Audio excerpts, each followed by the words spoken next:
नमस्कार दोस्तों, स्वागत है आपका हमारे नए YouTube channel MS Yadav IAS GS academy पर। कैसे हैं सब लोग? आशा करते हैं कि सब लोग ठीक होंगे और अपनी जो है पढ़ाई पर पूरा का पूरा फोकस कर रहे होंगे। तो आज दिन है सोमवार और आज तारीख है 9 जनवरी। कल रहा था आपका संडे। तो संडे का कुछ आपका जो है करंट अफेयर्स छोटा हुआ था। तो आज मैं आपको जो है शनिवार और रविवार 2 दिन का करंट अफेयर्स का अपना वीडियो लेके आए हुए हैं। और रही बात आज सोमवार की, तो आप देख रहे हैं कि जैसा कि बोर्ड में हमने 20 प्रश्न लिखे हैं, तो अन्य ज्यादा प्रश्न लिखने की जगह थी नहीं। तो हम कोशिश करेंगे कि कल 2 दिन का मतलब सोमवार का और मंगलवार का दोनों दिन का करंट अफेयर्स में कल आपके लिए लेके आऊंगा। तो ज्यादा बात न बढ़ाते हुए अपने हम लोग टॉपिक पे आया जाए तो ज्यादा सही रहेगा, वरना क्या है कि समय कुछ थोड़ा ज्यादा लग जाता है। तो तब तक कि आप लोग जो है ये 20 प्रश्न देख लीजिएगा। पहले आप ये 10 प्रश्न देख लीजिएगा कौन कौन से हैं, और उसके बाद 8 जनवरी के आप लोग ये प्रश्न देख लीजिएगा कौन कौन से हैं।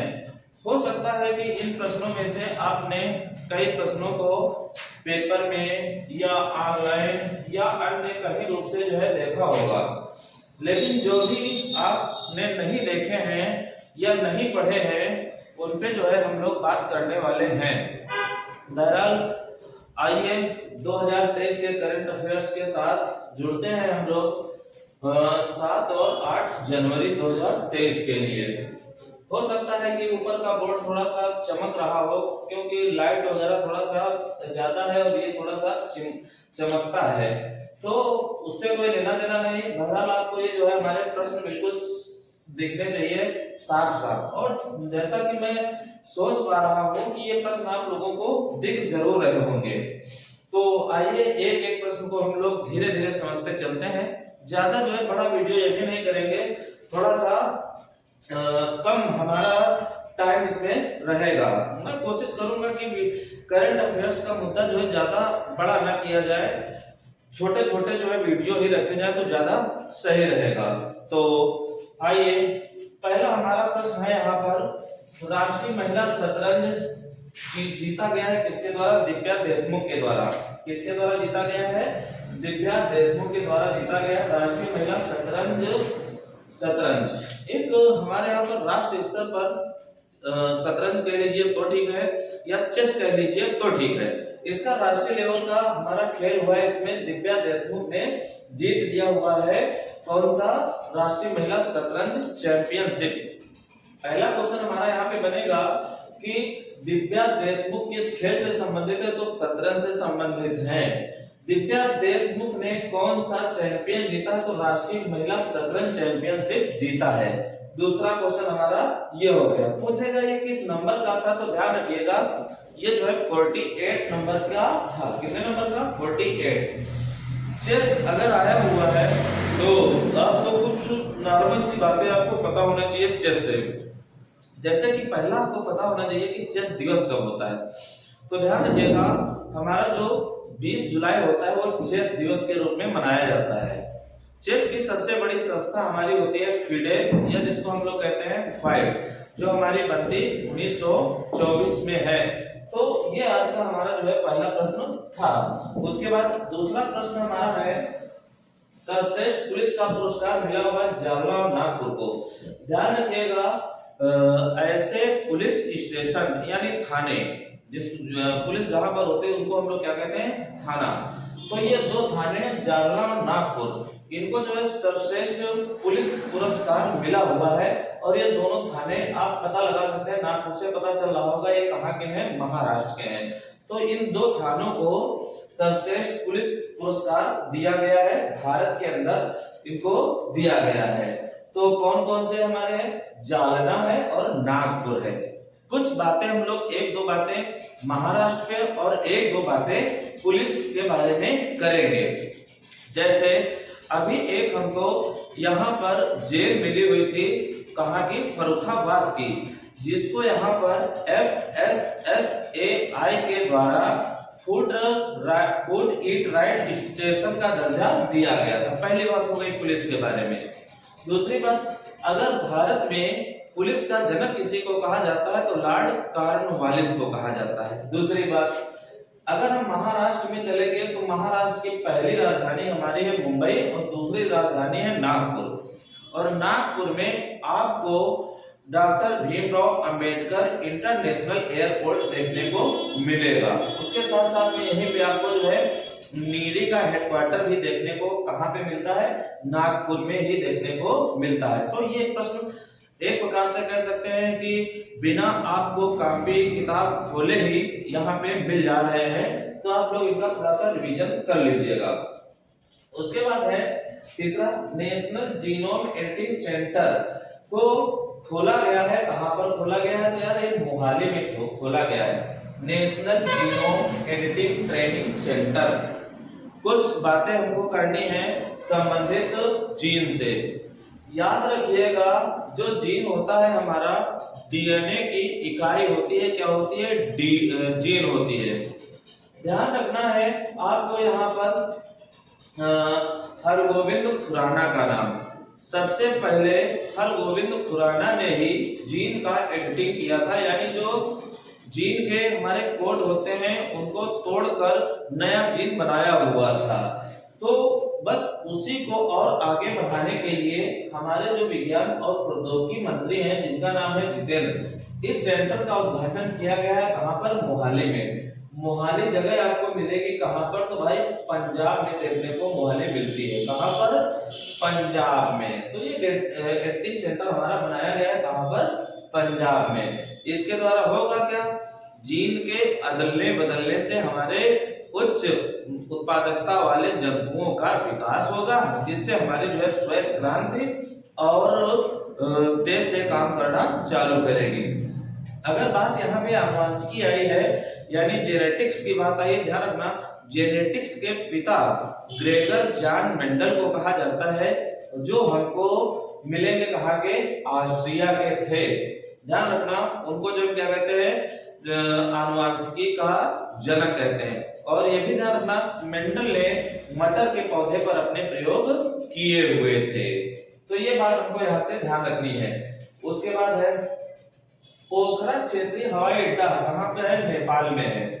तो आप सोच रहे होंगे कि अड्डा है तो कौन सी बड़ी बात है, तो जाहिर सी बात है, ये नेपाल में नया अंतरराष्ट्रीय हवाई अड्डा है। और ये नेपाल में बनाया किसने है? तो चीन ने बनाया हुआ है। किसने बनाया हुआ है? चीन ने बनाया हुआ है। कौन सा? पोखरा। अब आप देख रहे हैं कि चीन हमारा जो है पड़ोसी देश है, लेकिन करता क्या है? भारत के परिप्रेक्ष्य में कुछ ना कुछ इधर की उधर किया करता है। जैसे आपने देखा था कि हमारा इसमें विवाद चल रहा है, कौन सा? तवांग वाला। तो इस वजह से हमको इस चीज पर नजर रखनी पड़ती है कि हमारे पड़ोसी देश में कौन सी चीज कर रहा है, क्या करने वाला है, कौन सी नीति अपना रहा है। ऐसे प्रश्नों को हमको देखना होता है। तो ये हमारा कहाँ पर बना दिया गया है? नेपाल में। किसके द्वारा? चीन के द्वारा बनाया गया है। बहरहाल आपको जो है नेपाल के अंदर त्रिभुवन अंतरराष्ट्रीय हवाई अड्डा ध्यान रखना है। अब कुछ हम लोग बात करेंगे हवाई अड्डों की। जैसे हमारे यहाँ पर नाम बदला गया था चंडीगढ़ का, चंडीगढ़ जो एयरपोर्ट था उसका नाम किया गया था भगत सिंह एयरपोर्ट के नाम पर। पहली बात तो एक ये हो गई। दूसरी बात, हमारे यहाँ पर जो उड्डयन मंत्री है कौन है? ज्योतिरादित्य सिंधिया है। नेपाल की राजधानी की बात करोगे तो काठमांडू। और अभी यहाँ पर नए प्रधानमंत्री देखने को मिले हैं, कौन? तो पुष्प कमल दहल प्रचंड देखने को मिले हुए। कहाँ पर? नेपाल में। और नेपाल हमारा 5 राज्यों से सीमा बनाता है। चीन के तो आप जानते हैं, पीछे हम बता चुके हैं आपको। उसके बाद है भारत ने महिला शांति रक्षकों की तैनाती की है। कहाँ पे? अबेई में। अबेई ये जगह कहाँ है? तो आपको यहाँ पे ध्यान रखना चाहिए, अबेई जगह हमारी सूडान में है। कहाँ पे है? सूडान में है। तो भारत किसके सहयोग से, ध्यान रखना, यूएनएससी के सहयोग से इन महिला रक्षकों की तैनाती किया हुआ है, अबे में किया हुआ है। असल में है क्या कि अफ्रीका के कई ऐसे देश हैं जहां पर हरदम कुछ संघर्ष की स्थिति चला करती है लोगों में, तो वहां पर शांति के लिए भारत की तरफ से भेजा गया है कि आप जाइए और वहां पे जो दंगे वगैरह हैं उन पे थोड़ा सा कंट्रोल करिए। तो भारत जो है यूएनएससी का हमारा जो है अस्थायी मेंबर है, तो इस वजह से भेज दिया गया है। और ये भी ध्यान रखना, जो हमारा दक्षिणी सूडान है संयुक्त राष्ट्र संघ का 193 नंबर का मेंबर भी है। यहाँ पर एक चीज अगर और कुछ यहाँ से करने वाली होती है तो संयुक्त राष्ट्र संघ के जो भी हमारे सैनिक होते हैं उनको जो है हम लोग ब्लू हेलमेट के नाम से जानते हैं। किसके नाम से? ब्लू हेलमेट के नाम से जानते हैं। अगर यहाँ पर नियुक्त की गई है तो जाहिर सी बात है यूएनओ के हेड को हमको पता होने चाहिए कौन है, तो एंटोनियो गुटेरेस हैं। और बात कहाँ की है तो अफ्रीका की है। तो ध्यान रखिएगा अफ्रीका हमारा विश्व का दूसरा सबसे बड़ा महाद्वीप है, दूसरे नंबर का बड़ा महाद्वीप है, और पहले नंबर पर कौन है? एशिया है। तो इनकी तैनाती यहाँ पर की गई है। हम लोग ज्यादा नहीं कर रहे हैं, बस थोड़ा थोड़ा सा लेके चलेंगे और कोशिश करेंगे कि धीरे धीरे ऐसे ही आपको जो है यहाँ पर प्रश्न तैयार हो जाए। उसके बाद अगला प्रश्न है, ताड़पत्रे का पांडित संग्रहालय स्थापित किया गया है कहाँ पर? केरल में स्थापित किया गया है। ये भारत में पहली बार ऐसा काम हो रहा है कि ताड़ के पत्तों पर जो हमारे यूरोपीय लोग आए थे, कैसे क्या हमने उनका सामना किया हुआ है, कैसे क्या सामना करते करते हमने उनको यहाँ से बाहर का रास्ता दिखाया हुआ है। ये जितना भी इतिहास है उसको ताड़ के पत्ते, जिसको हम कहते हैं पाम, ताड़ के पत्ते पर लिखा जाएगा और उसको कहां पर रखा जाएगा? केरल में। क्योंकि आप जानते हैं केरल में जो है ताड़ वगैरह जो है बहुत ज्यादा है, तो उन्हीं का यूज करके ऐसा कुछ यहाँ पर काम करने वाला है कौन? केरल। तो ये भारत का पहला ऐसा काम हमारे यहाँ पर हो रहा है। ताड़ के पत्ते की अगर बात करोगे तो ताड़ से 2-3 क्वेश्चन हमारे हैं। जैसे पहला एक क्वेश्चन हमारा है पामेटम पार्क कहाँ है? तो भैया ये उत्तराखंड में है। दूसरी बात, पाम तेल की नदी कौन है? तो नाइजर नदी है। कौन सी नदी है? नाइजर।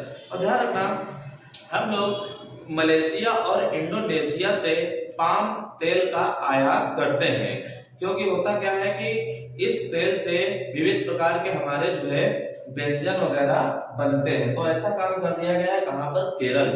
केरल से अगर पुर्तगालियों के आगमन की अगर बात करता है तो ध्यान रखना वास्को डी गामा 17 मई 1498 को आता है कहां पर? केरल में। केरल के तट की अगर बात करेगा तो कौन सा हो जाएगा? मालाबार हो जाएगा।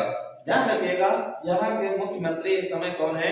पिनरई विजयन जी हैं। कौन है? पिनरई विजयन।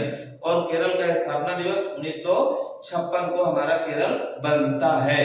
और मानसून की अगर बात करेंगे, भारत में मानसून प्रवेश 2 ही राज्यों में होता है। पहले नंबर पे हमारा अंडमान निकोबार और दूसरे नंबर पे केरल में। ध्यान रखिए भारत में जो भी हमारे मानसून आते हैं वो दक्षिण पश्चिम मानसून के माध्यम से आते हैं, और सबसे ज्यादा वर्षा भी हमारे जो है यही मानसून हमारा करवाता है। तो ताड़ के पत्तों से यहाँ पर क्या किया जा रहा है? एक हमारा पांडुलिपि संग्रहालय स्थापित किया जा रहा है।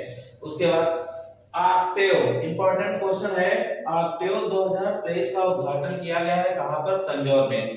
पहली बार पूछता है तंजौर कहां है, तो ध्यान रखिएगा ये तमिलनाडु में है। कहां पर है? तमिलनाडु में।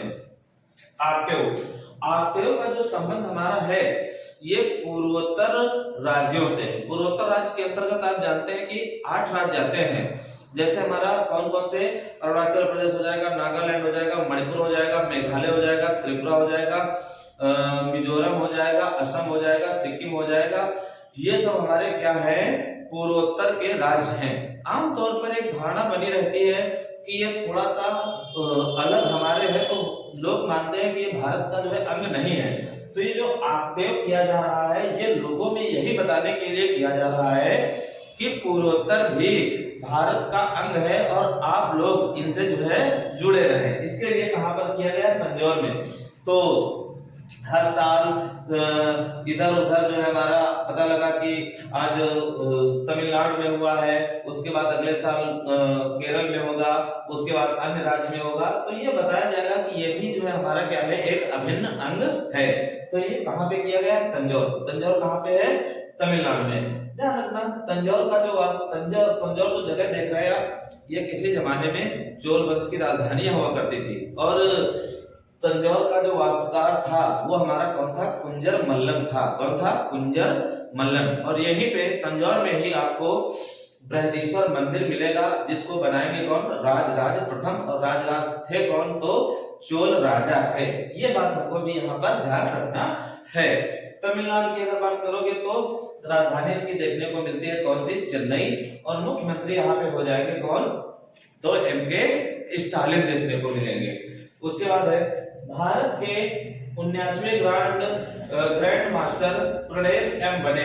आपसे क्वेश्चन आप अगर तैयारी कर रहे होंगे तो आप देख रहे होंगे कि आपको जो है ग्रैंड मास्टर का हिसाब किताब कुछ ज्यादा देखने को मिल रहा है। पता लगा 10 दिन बीतते हैं, नए ग्रैंड मास्टर बन जाते हैं। तो ध्यान रखना, जो ग्रैंड मास्टर है वो फाइट के द्वारा हमारा जो है निर्धारित किया जाता है। तो इसमें एक रेटिंग होती है, जिनके अंक 2500 से ज्यादा हो जाते हैं उन्हीं को हम क्या कहते हैं? ग्रैंड मास्टर कहते हैं। तो ये 79 नंबर के हमारे बन गए हैं ग्रैंड मास्टर भारत के, जिनका नाम है प्रणेश एम। ध्यान रखिएगा, इनको थोड़ा सा एक लाइन का हमारा क्वेश्चन था। अब जो ग्रैंड मास्टर होते हैं, पुरुष भी बनते हैं, महिलाएं भी बनती हैं, तो ऐसे तो बहुत सारे हमारे जो है ग्रैंड मास्टर बनते चले जा रहे हैं। हम कब तक याद रखेंगे? तो आप पहला और अंतिम ग्रैंड मास्टर आपको केवल ध्यान रखना है। अगर हम पहले ग्रैंड मास्टर की अगर बात करेंगे तो आपको पहले महिलाओं का बता दें, फिर हम पुरुषों का बता दें। तो महिला में पहली ग्रैंड मास्टर हमारी कौन थी? विजय लक्ष्मी। क्या नाम था? विजय लक्ष्मी। और 23 नंबर की हमारे ग्रैंड मास्टर महिला में है प्रियंका नुटक्की। ध्यान रखना। और पुरुष में अगर हम बात करेंगे तो पहले नंबर पर हमको मिल जाएंगे विश्वनाथ आनंद। कौन मिलेंगे? विश्वनाथ आनंद। और 79 नंबर पर कौन हो गए हैं? प्रणेश एम हो गए हैं। इतना आपको पता होना चाहिए, बाकी चेस की बातें हमने आपको ऊपर बताई हुई है। उसके बाद अगला हमारा है अंतरराष्ट्रीय पतंग महोत्सव हुआ है कहां पर? गुजरात में। जो लोग पुरानी तैयारी कर रहे होंगे तो पिछली बार भी पढ़े होंगे, या जब भी पढ़ते हैं तो आप देखते हैं कि आपको फेस्टिवल वगैरह देखने को मिलते हैं। तो ये हमारा जो है एक पतंग का महोत्सव है, काइट फेस्टिवल है। कहां पे हुआ है? तो गुजरात में हुआ है। बशर्ते है क्या कि इस बार थोड़ा सा इरादा जो है बदल गया है कि जो पतंग वगैरह हमारी हुआ करती हैं, इसमें हो क्या रहा है कि आजकल भारत ने अपना एक संस्था है जिसका नाम है G20 को क्या कर रहा है? ऑर्गेनाइज कर रहा है, यानी G20 की मेजबानी कर रहा है।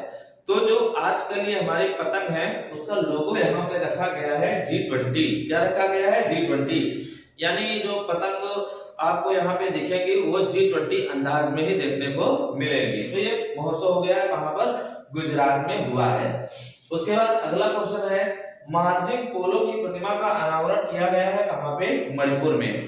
मार्जिंग पोलो किया किसके द्वारा गया है? ध्यान रखना, ये है हमारे अमित शाह। कौन है? अमित शाह। तो ध्यान रखिए, लिखने की जरूरत है नहीं, क्योंकि लिखते हैं तो बोर्ड वगैरह थोड़ा सा हिल जाता है, तो इस वजह से लिखेंगे नहीं। दरअसल बोर्ड को सही करके थोड़ा सा लिखा भी करेंगे, जिससे आपको जो है चीजें तैयार होती होंगी। तो मार्जिंग पोलो ये है कहां के? तो भाई ये मणिपुर के हैं। और देखो यहाँ पे पोलो शब्द आ रहा है, पोलो से पता चल रहा है कि ये जो है पोलो के जनक हैं, और ये रहने वाले हैं कहां के? मणिपुर के। तो इनकी प्रतिमा लगाई गई है, किसके द्वारा अनावरित की गई है? तो अमित शाह के द्वारा। ध्यान रखिएगा, पोलो का कुछ किताबों वगैरह में उदय भारत को ही माना जाता है और भारत के मणिपुर से ही माना जाता है। तो ये काम यहाँ पर किया गया है किसके द्वारा? तो अमित शाह के द्वारा किया गया है। मणिपुर की राजधानी की बात करोगे तो यहाँ पे इम्फाल हो जाएगी। क्या हो जाएगी? इम्फाल। और मुख्यमंत्री आपको यहाँ पे मिलेंगे बीरेन सिंह मिलेंगे।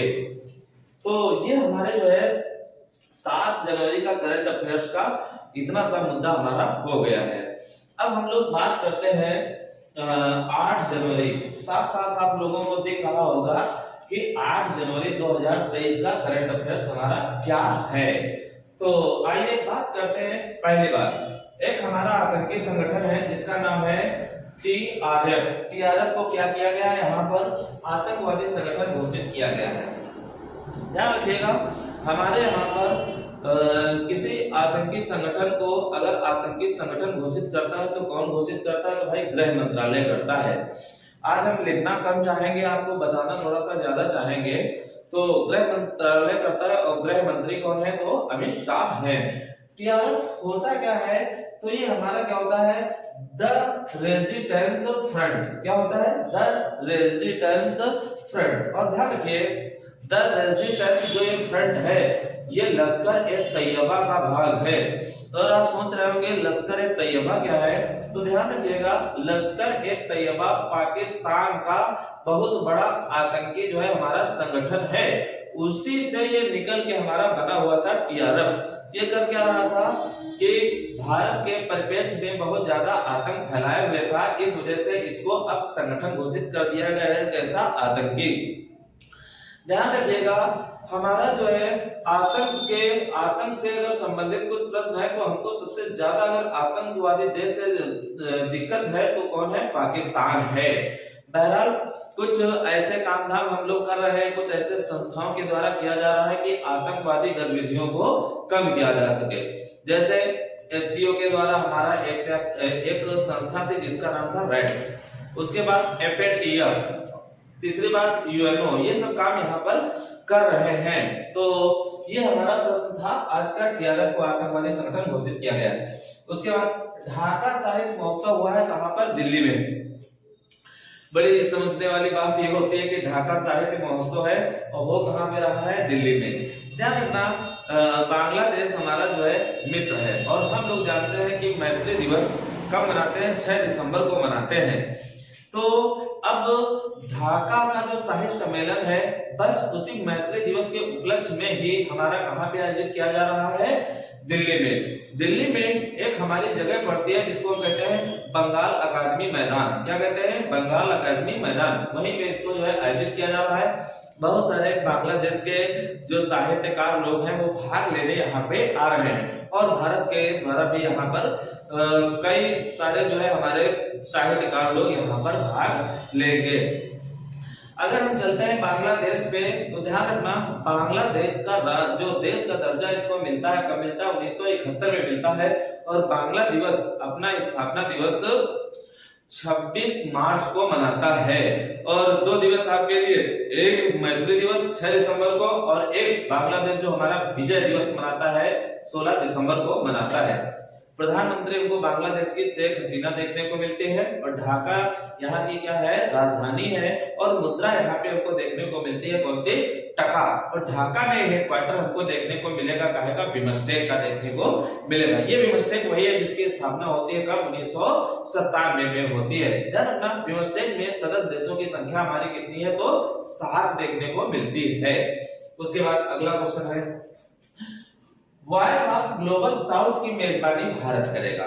एक हमारे पास संगठन है जिसका नाम है वॉइस ऑफ ग्लोबल साउथ। पता चल रहा है कि एशिया के संदर्भ में बात कही जा रही है, यानी कुछ दक्षिण एशिया के देश हो सकता है जो हमारे आसपास हैं, उनमें से कोई देश ज्यादा जो है धीरे धीरे हमारा अर्थव्यवस्था जिनकी मजबूत होती चली जा रही है, तो उनके लिए एक संगठन है जिसको कहते हैं voice of global south. Voice of global south की मेजबानी कौन करने जा रहा है, तो भारत करने जा रहा है। क्योंकि आप समझ रहे हैं कि इस समय क्या है कि वैश्विक जो अर्थव्यवस्था है थोड़ा सा चरमराई है। हमने बताया है कि डॉलर के मुकाबले भारतीय रुपए की वैल्यू थोड़ा सा डाउन हुई है और 1-2 देशों के द्वारा हमको ये भी पता चलता है कि वास्तव में हाँ अर्थव्यवस्था थोड़ा सा गड़बड़ है। जैसे अभी हाल ही में क्या हुआ है, श्रीलंका में आप देख चुके हैं हालात बहुत खराब हो गए थे। उसके बाद हमको जो है जिम्बाब्वे की दशा खराब मिली हुई थी, उसके बाद हमको वेनेजुएला की दशा खराब मिली हुई थी।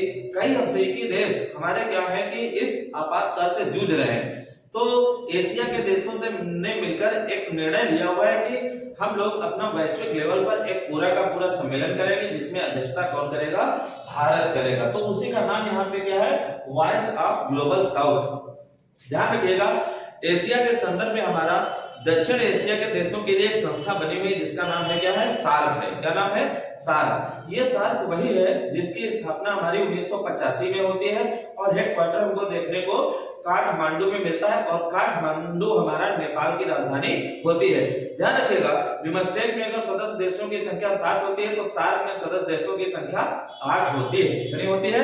8 होती है। तो भारत मेजबानी करने जा रहा है। भारत इस संगठन के अलावा आपको 2 अन्य संगठनों की मेजबानी भी कर रहा है। एक तो हमारा मेजबानी कर रहा है किसकी? G20 की, आपसे बहुत इंपॉर्टेंट है, और दूसरी मेजबानी कर रहा है एशियन पैसिफिक पोस्टल यूनियन की। वो भी आपको याद रखना है, कहां पर? यहीं पे याद रखना है। तो ये काम हो गया भारत के द्वारा। उसके बाद है देश का पहला पर्पल फेस्टिवल गोवा में हुआ। बस बशर्ते आपको यहाँ पर कुछ बातें ध्यान देनी है, बाकी कोई दिक्कत वाली बात नहीं है। पर्पल फेस्टिवल का मतलब हमारा क्या है कि विकलांगों से संबंधित है। यानी क्या होता है कि आमतौर पर समाज में 2 प्रकार के लोग होते हैं, एक विकलांग होता है और एक क्या होते हैं जिनमें विकलांगता नहीं होती है। जिनमें विकलांगता नहीं होती है तो होता क्या है कि वो उस विकलांग व्यक्ति के प्रति थोड़ा सा रवैया अपना दूसरा रखते हैं। तो उसी रवैये को दूर करने के लिए हमारा पर्पल फेस्टिवल किया जा रहा है। कहां पर? गोवा में किया जा रहा है। ये कोई हमारा जो है पहला फेस्टिवल नहीं है, लेकिन सामरिक दृष्टि से हमारा एक कह सकते हैं पहला है। ऐसे बहुत सारे हमारे प्रयास किए गए हैं विकलांगों को मतलब नजरअंदाज करने से, कि उनको नजरअंदाज न किया जाए, समाज का एक अभिन्न हिस्सा ही माना जाए। बस उसी को जागरूक करने के लिए यहाँ पे किया जा रहा है ना। राष्ट्रीय विकलांगता दिवस हमारा 3 दिसंबर को मनाया जाता है। गोवा की राजधानी हो जाएगी पणजी, मुख्यमंत्री हो जाएंगे यहाँ पर कौन? प्रमोद सावंत देखने को मिलेंगे। उसके बाद अगला 5वां प्रश्न है, अमेरिका में हाउस ऑफ रिप्रेजेंटेटिव का अध्यक्ष चुना गया है किसको? केविन मैकार्थी को। Kevin McCarthy. बात अगर अमेरिका चली हुई है तो ध्यान रखना, अमेरिका की जो संसद है उसका नाम है कांग्रेस। क्या नाम है? कांग्रेस। और कांग्रेस में 2 सदन होते हैं। ये जो सदन हाउस ऑफ रिप्रेजेंटेटिव है, ये जो है निम्न सदन होता है, यानी निम्न सदन के अध्यक्ष बने हुए हैं केविन मैकार्थी। और ये भी आपको ध्यान रखना है कि हमारे यहाँ पर जो निम्न सदन होता है वो कौन सा होता है? लोकसभा होता है। यानी इसकी तुलना हम किससे कर सकते हैं? लोकसभा से। तो अब यहाँ पर अगर ये अध्यक्ष बन गए तो अपने लिहाज से क्या हो जाएंगे? ये लोकसभा के अध्यक्ष हो जाएंगे। क्या नाम है? Kevin McCarthy. और अपने यहाँ पर लोकसभा अध्यक्ष कौन है? ओम बिड़ला जी हैं। कौन है? ओम बिड़ला। ध्यान रखिएगा, लोकसभा हमारा भारतीय संविधान के अनुच्छेद 81 के अंतर्गत आता है। तो ये बात अमेरिका की है। और अमेरिका के बारे में हमने राजधानी हो, प्रधानमंत्री हो, राष्ट्रपति हो, ये सब प्रश्न हमने आपको जो है पहले बता के रखे हैं। उसके बाद है अगला प्रश्न हमारा, वैश्विक हवाई अड्डों में शीर्ष स्थान पर हुनेडा हवाई अड्डा रहा हुआ है। कौन सा रहा हुआ है? हुनेडा। पहली बात, ये हुनेडा हवाई अड्डा है कहां पर? ध्यान रखिएगा, ये जो है हुनेडा हवाई अड्डा कहां पर है? तो ये जापान में देखने को मिलता है। कहां पर? जापान। अभी जो है विश्व के जो अच्छे हमारे क्या है एयरपोर्ट हैं, उनकी जो है एक लिस्ट आई हुई है, उसमें पहले स्थान पर हुनेडा है। और ध्यान रखना, दूसरे नंबर पर हमारा कौन सा है? तो केम्पेगौड़ा है। कौन सा है? केम्पेगौड़ा। दिख नहीं रहा होगा? केम्पेगौड़ा। अगर दिख ना रहा हो तो आप लोग सुन के इसको अपनी कॉपी पर नोट कर लें। और 7वें नंबर पर है इंदिरा गांधी एयरपोर्ट। केम्पेगौड़ा एयरपोर्ट बेंगलुरु में है। इंदिरा गांधी एयरपोर्ट कहां पर है? तो भाई ये दिल्ली में है। ध्यान रखिएगा, ये वैश्विक हवाई अड्डों की सूची में हमारे जो है शीर्ष स्थान पर है। यानी भारत के जो 2 एयरपोर्ट हैं ये 10 के अंदर हमारे आ रहे हैं। तो ये केम्पेगौड़ा वाला हमारा इंपॉर्टेंट रहने वाला है। उसके बाद है 8 जनवरी को पृथ्वी परिभ्रमण दिवस, जिसको कहते हैं हम यहाँ पे पृथ्वी परिभ्रमण को हम क्या कहते हैं? Earth rotation day. असल में होता क्या है कि पृथ्वी में 2 गतियां होती हैं। एक हमारा होता है परिभ्रमण और एक होता है हमारा परिक्रमण। तो ये हमारा कौन सा दिवस है? परिभ्रमण है, यानी रोटेशन है। पृथ्वी 24 घंटे में अपनी धुरी पर पूरा एक चक्कर लगा लेती है। बस ये वही वाला दिवस मनाया जाता है, कब? 8 जनवरी को मनाया जाता है। ध्यान रखना, जो ये हमारी पृथ्वी की रोटेशन यानी परिभ्रमण गति होती है, इसी गति के कारण हमारे यहाँ पे क्या होते हैं, दिन और रात होते हैं। और जबकि पृथ्वी जब सूर्य का चक्कर लगाती है, एक साल में लगाती है, उसके कारण हमारे क्या होते हैं, जलवायु यानी जो ऋतु परिवर्तन होता है वो हमारा होता है। ये कब मनाया जाता है, 8 जनवरी को मनाया जाता है। अगर जनवरी के दिवसों की अगर हम लोग बात करेंगे तो आपसे अभी तक की अगर सबसे इंपॉर्टेंट दिवस है तो हमारा कौन सा है, 4 जनवरी है, जिसको हम कहते हैं विश्व ब्रेल दिवस। कौन सा दिवस, विश्व ब्रेल दिवस, जो कि हमारा लुइस ब्रेल की यादगार, जो जन्म दिवस था उनकी यादगार में हमारा मनाया जाता है। आगे आ जाते हैं, तो ये हमारा हो गया पृथ्वी दिवस। अच्छा, अगर बात कर ले यहाँ पर पृथ्वी दिवस, तो ये हमारा पृथ्वी दिवस 22 अप्रैल को मनाया जाता है। और ध्यान रखना, पृथ्वी को नीला ग्रह कहते हैं। ये भी ध्यान रखना, पृथ्वी पर ही हमारा जो है क्या है, जीवन है। और अगर जीवन की कहीं पर संभावनाएं हैं तो अब मंगल पे होंगी। उसके बाद है सानिया मिर्जा टेनिस से संन्यास लिया। आपको पता है कि जो सानिया मिर्जा है, ये भारत से जो है हमारे टेनिस का खेल खेला करती थी, लेकिन किन्हीं कारणोंवश इन्होंने अपना शादी वगैरह जो है कहां पे किया हुआ है, पाकिस्तान में। उससे हमारा कोई टॉपिक से लेना देना नहीं है। भारत की तरफ से अगर खेलती थी तो इन्होंने संन्यास ले लिया हुआ है। कहां की है खिलाड़ी, भारत की किस खेल से जुड़ी हुई है, तो टेनिस से जुड़ी हुई है। कुछ बातें हमारी है टेनिस से। अभी एक खिलाड़ी थी ऑस्ट्रेलिया की, इसलिए बार्टी ने अपना जो है संन्यास लिया हुआ था। और एक हमारी खिलाड़ी थी कहाँ की, अमेरिका की, जिनका नाम था सेरेना विलियम्स। बस आपको 3 ये चीजें यहाँ पर याद करना है, बाकी खेल तो आप समझ ही रहे हैं। उसके बाद है मधुमक्खियों के लिए विश्व का पहला टीका अमेरिका ने बना दिया हुआ है।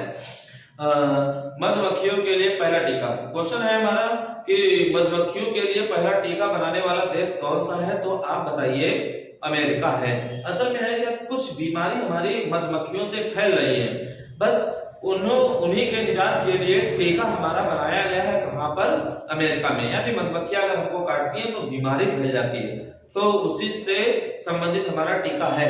ध्यान रखिएगा, मधुमक्खी जब भी काटती है तो हमारे अंदर फार्मिक एसिड का जो है क्या करती है, बहिक्षेपण करती है। मतलब हमारे अंदर क्या होता है, फार्मिक एसिड का स्राव हो जाता है मधुमक्खी के द्वारा, और हमारे अंदर पहुंच जाता है, जिसके कारण क्या होता है कि हमको दर्द वगैरह होता है। ध्यान रखना, जो भारतीय मधुमक्खी है उसका जंतु वैज्ञानिक नाम है एपिस इंडिका है। क्या है, एपिस इंडिका। उसके बाद अगला क्वेश्चन है हमारा, जोशीमठ आपदाग्रस्त क्षेत्र घोषित किया गया है।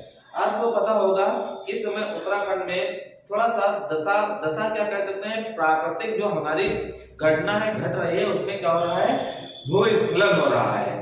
और भूस्खलन अगर हो रहा है तो उत्तराखंड में जगह पड़ती है जिसका नाम है जोशीमठ। इसको जो है आपदाग्रस्त क्षेत्र घोषित कर दिया गया है। इसका मतलब होता है यहाँ पर जन धन की हानि हो सकती है, तो लोगों से कहा गया है कि आप वो अपना इलाका छोड़ दीजिए, हो सकता है कि ये बड़ी घटना हमारी और कहीं ना घट जाए। ध्यान रखना, ये कहाँ का है, उत्तराखंड का है। तो राहत और बचाव के लिए भी एनडीआरएफ को यहाँ पर भेजा गया है। तो हमारी जो है जलवायु परिवर्तन के कारण प्राकृतिक आपदाएं घटित हो रही हैं, ये बात हमारी उत्तराखंड की है। तो आज आप लोगों ने देखा कि हम लोगों ने आधे घंटे में 7 जनवरी और 8 जनवरी के करंट अफेयर्स को देख लिया हुआ है। आप लोगों को कुछ ना कुछ नया जरूर मिला होगा। अगर आप लोग ऐसे ही रोज वीडियो देखेंगे तो आपको जरूर कुछ ना कुछ नया मिलता रहेगा। बहरहाल आप लोग जो है वीडियो का आनंद लीजिए, और हम भी अब चलते हैं। जय हिंद, जय भारत।